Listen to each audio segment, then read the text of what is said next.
Hello friends, welcome to southern food five channel. இன்றைக்கி சமையல் முடிஞ்சிருச்சுங்க. So இன்றைக்கி என்னென்ன ஸ்பெஷல்னு பார்க்கலாங்களா.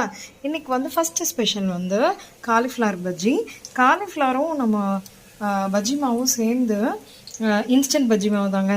ஸோ அதை அப்படியே பஜ்ஜி போண்டா மிக்ஸ் அதை அப்படியே பஜ்ஜி போட்டாச்சு. ஏன்னு கேளுங்களேன், இன்றைக்கி வந்து தேங்காய் சாதம்ங்க, பிரிஞ்சி சாதம்னு சொல்லுவோம். தேங்காய் பால் எடுத்து பட்டை கிராம்பெல்லாம் போட்டு பண்ணுவோம். ஆக்சுவலாக நான் இன்றைக்கி இன்னொரு மெத்தட் கூட ஃபாலோ பண்ணேன். பால் எடுக்கிறப்பே பட்டை கிராம்பு ஏலக்காய் போட்டு அரைச்சிட்டேன். ஸோ இன்னும் ஃப்ளேவராக இருக்கட்டும்னு சொல்லிட்டு தைப்பூசம்னால நான்வெஜ் கிடையாது. அட்லாஸ்ட் நாங்களுமே ஃபாலோ பண்ண ஆரம்பிச்சாச்சு. தேங்காய் சாதத்துக்கு சைட் டிஷ் வந்து காலிஃப்ளவர் பஜ்ஜி அண்ட் ரைத்தா, அதுக்கப்புறமா வந்து கிழங்கு போட்டு குருமா. பாருங்கள், உருளைக்கிழங்கு குருமா.